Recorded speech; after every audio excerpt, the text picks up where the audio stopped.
اور اگر دیکھا جائے تو یہ جو عورت ہے یہ پیدا جو ہوئی ہے یہ مرد کی پسلی سے ہوئی ہے. تو جہاں مرد کے حقوق ہیں وہیں عورتوں کے بھی حقوق ہیں. تو اللہ رب العزت نے قرآن مجید میں عورتوں کے حقوق بیان فرمائے ہیں. سورہ نور میں اللہ رب العزت نے ارشاد فرمایا، قل پیارے محبوب آپ ارشاد فرما دیجئے، للمؤمنین جو لوگ ایمان لائے ہیں، ایمان رکھتے ہیں، یغضوا من ابصارہم کہ اپنی نگاہوں کو جھکائے رکھیں، وَيَحْفَظُوا فُرُوجَهُمْ اور اپنی شرمگاہوں کی حفاظت کریں، ذَلِكَ أَزْكَىٰ لَهُمْ یہ ان کے لیے بہتر عمل ہے.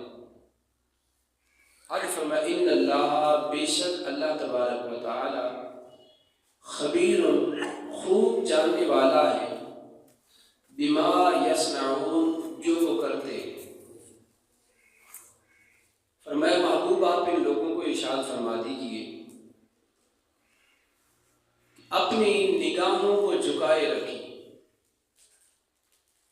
اب یہاں پہ اللہ رب العزت نے ارشاد فرمایا، پیارے محبوب آپ ارشاد فرما دیجئے للمؤمنین مومنوں جو اللہ رب العزت کی ذات پر ایمان رکھتے ہیں، جو بروز قیامت پر ایمان رکھتے ہیں، اور جو لوگ میرے رسول پر ایمان رکھتے ہیں، ان کا حق یہ ہے کہ وہ اپنی نگاہوں کو جھکائے رکھیں، اپنی نگاہوں کی حفاظت کریں، اور آگے فرمایا اپنی شرمگاہوں کی حفاظت کریں. لفظ جہاں فرمایا گیا فروجہم اپنی شرمگاہوں کی، عموماً معنی اس کا شرمگاہ کیا جاتا ہے، مگر علماء کرام نے اس کے اور بھی معنی بیان فرمائے. علماء کرام فرماتے ہیں کہ ان سے مراد فروج فرج. ویسے تو شرمگاہ ایک ہوتی ہے، دو ہوتی ہیں، لیکن یہاں پہ جمع کا صیغہ ہے فروجہم اپنی شرمگاہیں. تو جہاں جمع کا صیغہ آئے وہ دو نہیں ہوتا. عربی میں دو کے لیے تثنیہ کا صیغہ استعمال ہوتا ہے، واحد تثنیہ اور جمع. یہاں فروجہم جمع ہے، تو جب جمع ہے تو اس کا مطلب یہ ہے کہ شرمگاہ سے مراد صرف ایک یا دو نہیں ہے، یہ زیادہ ہے. اب یہ وہ زیادہ کیا ہے؟ علماء کرام فرماتے ہیں ان سے مراد آنکھیں ہیں، ان سے مراد کان ہے، فروج سے مراد زبان ہے، اس سے مراد ہاتھ اور پاؤں ہے، کہ ان کی حفاظت کرنا، جسم کے وہ اعضاء جو گناہ کرنے والے ہیں. ان سے مراد یہ ہے کہ ایسے جسم کی اعضاء کی حفاظت کرنا جو گناہ کرتے ہو. فرمایا اسی کا حکم فرمایا فروجہم اپنے ایسے جسم کے اعضاء کی حفاظت کرو جو گناہ کرنے والے. اب فرمایا مومنوں کے لیے حکم ہے. پیارے محبوب مومنوں کو ارشاد فرما دیجئے اپنی نگاہوں کی حفاظت کریں، اپنی نگاہیں جھکائے رکھیں. اب مرد جب نگاہیں جھکا کے چلتا ہے تو اللہ عزت عورت کو عطا فرماتا ہے. بندے کی بھی عزت ہے اور عورت کی بھی عزت ہے. عورت کا حق ادا کرنے کے لیے رب نے فرمایا مومن کا حق یہ ہے جو مومن کہلائے، ایمان مجھ پر رکھتا ہو، میرے مصطفیٰ پہ ایمان رکھتا ہو، قیامت کے دن پر ایمان ہو، اس کا حق یہ بنتا ہے کہ وہ عورتوں کا خیال رکھے، ان کی طرف نگاہیں نہ اٹھا کے دیکھے، اپنی نگاہوں کو جھکا کے رکھنا یہ اس کا حق ہے. اور ادھر عورت کو عزت یہ عطا فرما دی کہ اس کی طرف کوئی مرد آنکھ بھی اٹھا کے نہ دیکھے. عورتوں کے حقوق میں رکھا، اپنی نگاہیں جھکا کے رکھی۔ وَيَحْفَظُوا فُرُوجَهُمْ، اور اپنے جسم کے اعضاء جو گناہ کرنے والے ہیں ان کی حفاظت کریں۔ اب بعض وقت امام غزالی رحمۃ اللہ تعالی علیہ آپ نے کیا ارشاد فرمایا اسی آیت کریمہ کے تحت فروجہم، آپ فرماتے ہیں کہ جسم کا ایک یا دو حصے زنا نہیں کرتے، بلکہ ہاتھ بھی زنا کرتے، کان بھی زنا کرتے، آنکھیں بھی زنا کرتی ہیں۔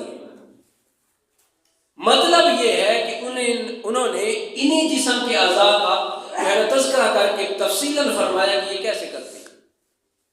آپ فرماتے ہیں آنکھ کا زنا یہ ہے کہ یہ برائی کی طرف اٹھے اور برائی کو دیکھے، یہ آنکھ کا زنا ہے۔ اب اسی سے تو حفاظت کا حکم ہے کہ یہ نگاہ جو ہے جہاں نہیں اٹھنی چاہیے وہاں نہ اٹھے، کسی کی ماں بہن کی طرف نہ اٹھے۔ اور یہ گناہ جو شروع ہوتا ہے یہ آنکھ سے شروع ہوتا ہے۔ یہ آنکھیں جب تک کسی کو نہ دیکھیں، پتہ ہی نہ ہو کیسے گناہ کرے گی۔ تو گناہ کی ابتدا جو ہوتی ہے وہ آنکھ سے شروع ہوتی ہے۔ امام غزالی فرماتے ہیں آنکھ جب دیکھتی ہے وہ چیز دل میں آتی ہے، دل میں وسوسے آتے ہیں، شیاطین کے خیال آتے ہیں، شیطان اپنا کام شروع کرتا ہے، تو پھر جا کے یہ برائی میں بندہ مبتلا ہوتا ہے۔ تو عورتوں کے حقوق میں پہلا حق یہ ہے کہ ان کی طرف نگاہ بھی اٹھا کے نہ دیکھا جائے۔ اب دیکھیے دوسرا حق کیا ہے، وہ یہ ہے کہ کسی عورت کو آپ کا ہاتھ بھی ٹچ نہ ہو جو غیر محرم ہے آپ کی۔ اور یہ بڑی قابل توجہ بات ہے۔ ہمارے اس معاشرے کے اندر کیا ہوتا ہے، جوان بچیاں ہیں اور بہنوئی جو ہے وہ اپنے سسرال آیا ہے، اب کنواری لڑکیاں جو ہیں اس کی جو رشتے میں سالی لگتی ہیں وہ جوان آ کے بھائی کر کے بولتی ہیں اور آ کے ملتی بھی ہیں، وہ سر پہ پیار دیتے، مگر اسلام نے اس سے منع فرمایا۔ وہ آپ کے لیے غیر محرم ہے، بے شک بھائی ہے لیکن وہ غیر محرم ہے۔ اب ہمارے ہاں یہ ہوتا ہے کہ بعض اوقات تو ہوتا ہے کہ سر پہ ہاتھ رکھا جاتا ہے، بعض لوگ ایسے بھی ہوتے ہیں جو کاندھے پہ ہاتھ رکھ دیتے ہیں، اور جو کچھ زیادہ عمر کے ہوتے ہیں وہ ہوتے غیر محرم ہیں لیکن وہ ایک دوسرے کے ہاتھ پہ ہاتھ رکھ دیتے ہیں۔ نہیں، اسلام اس چیز کی اجازت نہیں دیتا۔ تو امام غزالی نے فرمایا کہ ہاتھ زنا کرتے ہیں، تو ہاتھ زنا کیسے کرتے ہیں، وہ جسم کو ٹچ ہوتا ہے بندہ، تو لہٰذا اسلام حکم دیتا ہے کہ اپنے فروج کی حفاظت کرو۔ حفاظت تب ہوگی جب آپ کا ہاتھ کسی غیر محرم کے ساتھ ٹچ نہیں ہوگا۔ جوان بچی ہو، اگر نابالغ بچی ہے، 7 سال کی ہے، 8 سال کی ہے، 10 سال تک، 9 سال تک کی عمر جو ہے یہ نابالغ میں گنا جاتا ہے۔ اس دوران یہ حکم نہیں ہے، حکم تب ہے جب بچی بالغ ہو۔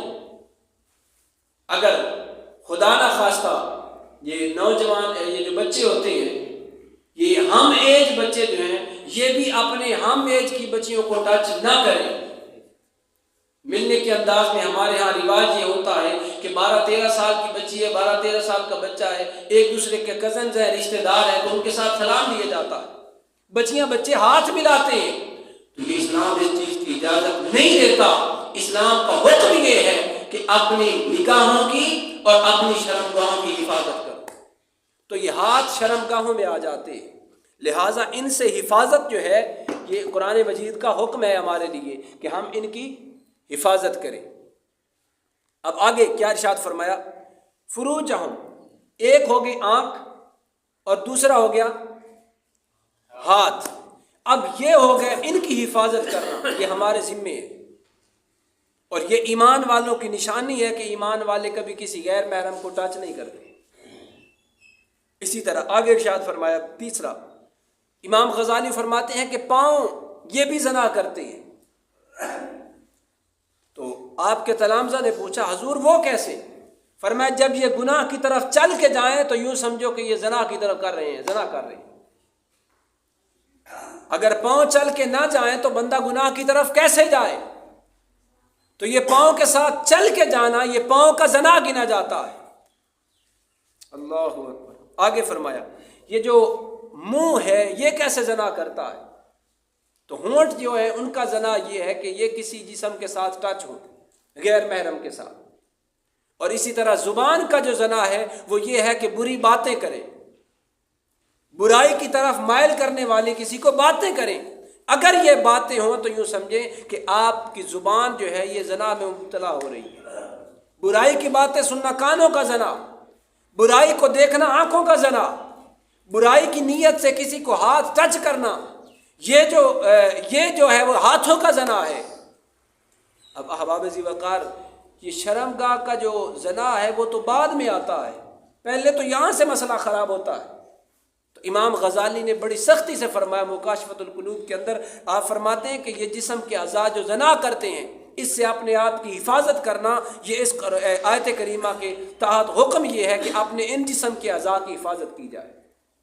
آپ کا ہاتھ کسی کے ساتھ ٹچ نہ ہو، آپ کا جسم کا کوئی حصہ بھی کسی غیر محرم کے ساتھ ٹچ نہ ہو۔ ایک بڑا خاص مسئلہ ہے، وہ توجہ سے سماعت فرما لیں، اس کی بہت زیادہ ضرورت ہے۔ علماء کرام ارشاد فرماتے ہیں کہ بعض اوقات ایسا ہوتا ہے کہ داماد جو ہوتا ہے وہ اپنی ساس کو ملتا ہے۔ یہ ہمارے معاشرے کی جو برائیاں ہیں میں وہ عرض کر رہا ہوں تاکہ ہماری اصلاح ہو سکے۔ اگر عورت ساس جو ہے وہ اپنا بیٹا سمجھ کے مل رہی ہے اور اپنے بیٹے کی طرح اس کو پیار کر رہی ہے، سر پہ پیار دے رہی ہے یا سینے سے لگا کے پیار دے رہی ہے، ہوتا ہے کہ مائیں ہوتی ہیں اور اسلام نے ماں کا درجہ دیا ہے، لیکن اس وقت اگر مرد کے خیال میں برا خیال آ جائے اور جسم ٹچ ہو جائے، یہ بڑا خاص مسئلہ ہے، بڑا باریکی کا۔ اگر مرد کی جو اس کا داماد ہے اس کا خیال برا ہے، اس کے خیال میں شہوت ہے، اس نیت کے ساتھ اگر وہ ہے اور ساس نے اس کو ٹچ کیا ہے یا وہ اپنی ساس کو ملتے ہوئے ٹچ کر دیتا ہے، تو اس طرح کرنے سے چاہے وہ اپنی ساس کے جسم کے سر پہ ہاتھ رکھے یا ساس اس بیٹے کے سر پہ ہاتھ رکھے، جسم ٹچ ہے اور ادھر شہوت ہے تو وہ نکاح ٹوٹ جاتا ہے۔ ہمارے ہاں تو کبھی اس طرف خیال ہی نہیں کیا گیا، اور نکاح بھی ایسے ٹوٹتا ہے کہ اس عورت کے ساتھ دوبارہ، اس کی بیٹی کے ساتھ اس لڑکے کا دوبارہ نکاح ہو ہی نہیں سکتا، ہمیشہ کے لیے حرام ہو جاتا۔ تو لہٰذا جب بھی یہ آپ کے جو بچے ہیں، نوجوان ہیں، یہ شادی ہونے سے پہلے یہ ساری باتیں اپنے بچوں کو سکھانا ہماری ذمہ داری ہے کہ انہیں پتہ ہو کہ ہم نے دوسروں کے ساتھ کیسے رہنا ہے۔ آپ کے بچے ہیں، اپنے بچوں پہ آج سے پہرا شروع کریں۔ آپ کے بچے، آپ کی جو رشتہ دار بچیاں آتی ہیں تو ان کو ملتے ہوئے بھی خیال رکھیں، ان سارے مسائل کا پتہ ہو۔ تو ان سے حفاظت کرنا فروج ہم کے معنی میں آتا ہے، جسم کے ان اعضاء کی حفاظت کرنا۔ احباب ذی وقار، آگے عورتوں کے حقوق میں حضرت سیدنا صدیق اکبر رضی اللہ تعالیٰ عنہ، آپ کا دور خلافت ہے، کیونکہ اسلام جو ہے اس نے عزت کو بڑا درجہ دیا ہے، عورت کو بڑا مقام دیا ہے، کیونکہ عورت عزت ہوتی ہے۔ حضرت سیدنا صدیق اکبر رضی اللہ تعالیٰ عنہ، آپ کا دور خلافت ہے، اور آپ کی بارگاہ میں ایک شخص آیا اور اس نے آ کے عرض کیا کہ حضور، ہمارے ہاں کچھ مہمان آئے ہیں، مہمان آئے تھے، اور مہمانوں کے آنے کے بعد ان میں سے ایک مہمان جو ہے وہ اللہ رب العزت کی ذات معافی عطا فرمائے کہ وہ عزت دار نہیں تھا۔ جو حدیث کے لفظ ہیں وہ تھوڑا سخت ہیں، مگر وہ عزت دار نہیں تھا۔ تو اب حضور بات یہ ہے کہ رات کو ہم سو گئے اور اس نے میری ہمشیرہ کو نا زبردستی برائی کی طرف آمادہ کیا۔ جب وہ برائی کی طرف وہ مائل نہیں ہوئی، اس نے زبردستی اس کے ساتھ برائی کی ہے۔ سیدنا صدیق اکبر رضی اللہ تعالیٰ عنہ، آپ نے اس کی ہمشیرہ کو بھی بلایا، اس سے بھی پوچھا، اس کو بھی سزا دی اور اس سے بھی پوچھا کہ تو نے کیا کیا ہے۔ اس نے جب ساری بات سچائی سے سچی بات بتا دی تو آپ نے اس کو جس سزا اس کی بنتی تھی اس کی سزا اس کو دی۔ اور دوسری طرف عورت کو آپ نے کچھ نہیں کہا، آپ نے اس کو اس کے حال پہ چھوڑ دیا۔ تو کچھ لوگوں نے عرض کیا کہ حضور گناہ تو اس نے بھی کیا ہے، تو آپ نے اس کو سزا نہیں دی، گناہ تو اس سے بھی ہوا ہے۔ فرمایا اس کا اس میں گناہ نہیں ہے کیونکہ اس نے ظلماً یہ کام کیا، اگر اس کی رائے بھی ملی ہوتی تو پھر سزا ہوتی۔ تو مطلب یہ ہے کہ اسلام جو ہے عزت، عورت کو اتنی عزت دیتا ہے، اتنی عزت دیتا ہے کہ اگر کوئی زبردستی اس طرح کرتا ہے تو اس کو بری کر دیا جاتا ہے۔ اور اس کے برعکس، اور یہاں اس حدیث مبارکہ سے ہمیں کیا سبق ملتا ہے؟ ہمارے یہاں بعض اوقات ایسا ہوتا ہے کہ مہمان آتے ہیں، وہ ہمارا مہمان ہے، ٹھیک ہے، ہمارا بھائی ہے، اس کے ساتھ ہمارا اٹھنا بیٹھنا ہے، دوستی ہے، مگر اس کو اپنے گھر کی طرف نہ لے جائیں۔ اب یہ کس دور کا واقعہ ہے؟ سیدنا صدیق اکبر کی، آپ کے اس وقت خلیفہ ہے، اس ٹائم کا واقعہ ہے، مہمان آ کے رہا ہے، تو ظاہر ہے مہمان کوئی دشمن کو اپنے گھر میں پناہ دیتا ہے۔ تو مطلب یہ تھا کہ ان کا جان پہچان کا ہوگا، جاننے والا ہوگا، مگر اسلام اس چیز کی اجازت ہمیں نہیں دیتا۔ آپ کا دوست ہے، آپ تک محدود رہے، آگے نہ بڑھے۔ اسلام یہاں عورت کو عزت دیتا ہے کہ سب کے سامنے نہ، ہمارے یہاں تو یہ ہوتا ہے کہ ہم اپنے گھروں میں بٹھا لیتے ہیں، انہیں مہمان آئے ہم اپنے گھروں میں بٹھا لیتے ہیں۔ تو کوشش کریں کہ اگر آپ کے پاس علیحدہ بٹھانے کی جگہ ہے تو پھر ضرور علیحدہ ان کو بٹھائیں، اپنے گھر تک نہ آنے دیں۔ اسی طرح حضرت عمر فاروق رضی اللہ تعالیٰ عنہ، آپ کے دور خلافت میں بھی ایک ایسا واقعہ پیش آیا۔ وہ واقعہ یہ تھا کہ ایک خاندان تھا حزیل خاندان کے لوگ کچھ کسی جگہ پہ مہمان کے طور پہ گئے، تو مہمان کے طور پہ جب وہاں پہ گئے تو جس کے گھر میں ٹھہرے میزبان، اس کی ایک لونڈی تھی، لونڈی بڑی خوبصورت تھی۔ تو جب مہمان ٹھہرے تو میزبان نے اپنی لونڈی کو کہا کہ باہر سے کچھ لکڑی اٹھا کے لاؤ کیونکہ کھانا وغیرہ بنانا ہے۔ تو وہ لکڑی اٹھانے کے لیے گئی۔ اب وہ جو مہمان آئے ہوئے تھے ان میں سے ایک کی نیت جو تھی وہ بدل گئی، وہ برائی کی طرف مائل ہونے لگا۔ اس نے جب اسے دیکھا تو اس کا حسن، اس کے رخسار، اس کی آنکھیں برداشت نہ کر سکا، برائی کی نیت سے بظاہر اس نے حاجت کا بہانہ کیا اور باہر چلا گیا، جدھر وہ گئی ادھر وہ چلا گیا۔ بالآخر اس نے برائی کی طرف دعوت دی، غیرت مند خاتون تھی، اس نے اس بات پہ اس کو انکار کیا۔ تو جب انکار کیا تو اس نے زبردستی کرنے کی کوشش کی، تو اللہ پاک نے اس عورت کی عزت کو بچایا۔ وہ اس سے کچھ جان چھڑا کے بھاگی، تو وہ جب پیچھے بھاگا نا، اس کے ہاتھ، اس عورت کے ہاتھ میں ایک پتھر آیا، اس نے پتھر اٹھا کے مار دیا اسے۔ جب پتھر مارا، یہ کنز العمال کی حدیث مبارکہ ہے، جب پتھر مارا تو اس کے جگر پہ لگا سیدھا جا کے، اس کے جگر پھٹ گیا اور وہ مرد وہیں پہ مر گیا، فوت ہو گیا۔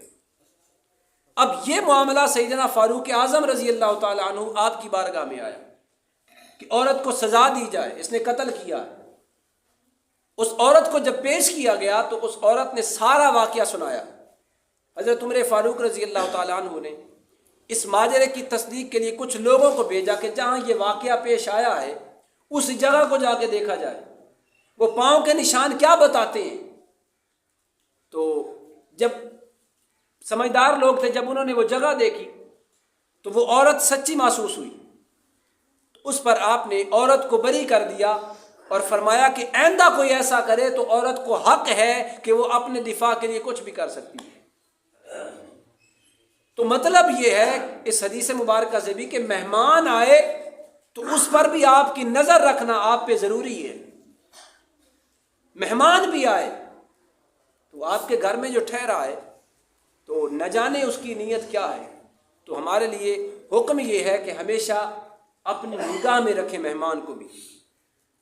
اب دوسری بات، حضرت عمر فاروق رضی اللہ تعالیٰ عنہ آپ نے اس عورت کو بری کر دیا، چھوڑ دیا آپ نے، آپ پہ قتل کا مقدمہ درج نہیں ہوتا، آپ پاک ہیں، آپ صاف ہیں۔ اور جو ہمارے لیے قابل توجہ بات ہے وہ بڑی قابل غور ہے، اس پہ ذرا توجہ فرمائیے گا۔ اچھا، اس مرد کو کس چیز نے مائل کیا؟ یہ پہلی روایت آپ نے سنی، حضرت ابوبکر صدیق رضی اللہ تعالیٰ عنہ آپ کے دور خلافت کی، اور سیدنا فاروق اعظم آپ کے دور خلافت کی۔ یہ دونوں روایات میں بندہ گناہ کی طرف کیسے گیا؟ تو جہاں تک میری سوچ پہنچتی ہے وہ یہ ہے کہ جب انہوں نے ان عورتوں کو دیکھا، پہلا جو صحابی آیا حضرت ابوبکر صدیق کے دور میں، تو اس کی بھی ہمشیرہ ظاہر ہے اس کو دیکھا تو برائی کی طرف مائل ہوا، اور دوسری لونڈی کو اس نے دیکھا تو برائی کی طرف مائل ہوا۔ اب اس برائی کے اندر وہ بندہ قتل ہو گیا۔ اب مجھے بتائیے وہ ایمان پہ مرا؟ اس کی نیت کیا تھی جس حالت میں وہ مرا؟ تو یہ کتنی بری موت ٹھہری۔ تو یہ وجہ کیا بنی؟ وجہ بنی حسن، لڑکی کا، عورت کا بے پردہ باہر نکلنا، یا عورت کا لباس پردے میں نہ ہونا، یہ وجہ بنی۔ اور یہ وجہ آج ہمارے اندر 99% پائی جاتی ہے۔ پہلی بات تو یہ ہے کہ آپ اپنی بچیوں کو تعلیم دلوائیں ایسی جگہ جہاں بچیاں بچیوں کو پڑھائیں۔ اگر ایسی جگہ نہیں ملتی آپ کے علاقے میں تو پھر آپ ایسی جگہ پڑھائیں جہاں پہ سکول کا ماحول، کالج کا ماحول اتنا اچھا ہو کہ آپ مطمئن ہوں۔ پھر تیسری بات یہ ہے کہ اپنی بچیوں کو جب آپ نے سکول بھیجنا ہے تو آپ اپنی بچیوں کی تربیت کر کے بھیجیں۔ بچیوں کی تربیت کیا ہے؟ سب سے پہلے بچی گون کے اندر جائے، برقعے کے اندر، بچی نقاب کے اندر ہو۔ اگر لباس ہے تو اس کا لباس اتنا کھلا ہو کہ اس کے ساتھ جسم کے اعضاء نظر نہ آئیں۔ آپ سمجھدار سارے اب آپ بیٹھے ہیں، سمجھ رہے ہیں میری بات؟ جسم کے اعضاء نظر نہ آئے، ایسی حالت میں اپنی بچی کو سکول بھیجیں یا کالج بھیجیں۔ ہم بھیجتے ہیں کہ ہماری بچیاں جو ہیں اپنے اساتذہ کے پاس جا رہی ہیں، اور اساتذہ باپ کی طرح ہوتے ہیں۔ آپ کی سوچ بہت اعلیٰ ہے۔ اساتذہ بھی برے نہیں ہوتے، کوئی بھی برا نہیں ہے، مگر اسلام جو حکم دیتا ہے کہ پردے میں اندر عورت جائے، یہاں بھی جائے، اگر جانا پڑے تو اسلام نے عورت کی تعلیم کے لیے اجازت دی ہے، علم دیا جائے، عورت کا بھی حق ہے علم حاصل کرنے کا۔ کیوں نبی کریم صلی اللہ علیہ وسلم نے ارشاد فرمایا کہ مرد عورت پر علم فرض ہے، ہر ایک مسلم پہ فرض ہے علم حاصل کرنا۔ اب علم حاصل کرنا فرض ہے، مگر وہ علم حاصل کیا کیسے جائے؟ پھر اسی طرح اپنے بچوں کی تربیت کر کے بھیجیں، اور وہ انداز ایسا ہو کہ آپ نے بیٹے کسی کے ساتھ بھی نرم لہجے میں بات نہیں کرنی۔ آپ کی بچی پڑھنے جائے، آپ کی بچی گھر میں ہے، کوئی باہر سے مہمان آ کے دستک دیتا ہے، کوئی بات پوچھتا ہے، شریعت اجازت دیتی ہے کہ جب عورت کو کسی غیر مرد کے ساتھ بات کرنا پڑے تو اس عورت کا لہجہ اتنا سخت ہو کہ بات کرنے والا دوسری بات کرنے کی جرت ہی نہ کرے، وہ دوسری بات ہی نہ پوچھ سکے۔ بھئی آپ کے بابا ہیں تو بچی سختی کے انداز میں کہے نہیں ہے، بس بات ختم، اگلی بات وہ کب آئیں گے، کدھر گئے ہیں، اگلی بات کی نوبت ہی نہ آئے، اتنے غصے میں جواب دے۔ اگر کوئی دوسری بار بات کرنے کی کوشش کرے تو بیٹی کا حق یہ ہے کہ وہ بتائے کہ آپ کو ایک بار کہہ نہیں دیا کہ نہیں ہے، بس بات ختم۔ تو اسلام نے حکم یہ دیا ہے کہ عورت کو جب مرد کے ساتھ بات کرنا پڑے غیر محرم سے تو سخت لہجے کے اندر ہو۔ اسی طرح ہمارے رشتہ دار ریلیٹیو جو آتے ہیں گھروں میں، جب غیر محرم ہوتے ہیں، آتے ہیں، رشتہ دار ہیں، کزن ہیں، یہ پھپھو زاد بھی ہیں، چاچو زاد بھی ہیں، خالہ زاد بھی ہیں، مامو زاد بھی ہیں، یہ سارے غیر محرم ہیں۔ تو جب یہ آئیں تو اپنے بچوں کی تربیت ایسی کریں کہ آپ کی بیٹیاں ان کے ساتھ فری میں فضول میں کوئی بات ہی نہ کریں، بس ایک بار سلام کر دیا، سلام ٹھیک ہے، اس کے بعد کھانا وغیرہ دینا ہے تو وہ آپ دیں، آپ کی زوجہ محترمہ دے۔ بیٹیوں کا حق نہیں ہے کہ اپنے رشتہ دار کزنوں کو کھانا جا کے دے۔ تو ان باتوں کا خیال رکھنا ہمارے لیے ہماری ذمہ داری ہے۔ اسی میں عورت کی عزت ہے، اسی میں عورت کا وقار ہے، اسی میں عورت کا مقام ہے، اور یہی عورت کا حق ہے۔ اگر ہم حقوق کی پاسداری نہیں کریں گے تو بروز قیامت ہم سے پوچھا جائے گا۔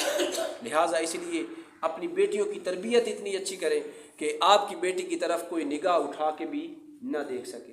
دعا ہے کہ اللہ تبارک و تعالی ہم سب کو اس پہ عمل کرنے کی توفیق عطا فرمائے۔ میری گفتگو میں اگر کسی بھائی کی، کسی بزرگ کی دل آزاری ہوئی ہو تو میں معذرت کرتا ہوں، کیونکہ میرا مقصد کسی کی دل آزاری کرنا نہیں تھا، میرا مقصد تھا کہ شاید تیرے دل میں اتر جائے میری بات۔ آمین۔ وآخر دعوانا ان الحمد للہ رب العالمین۔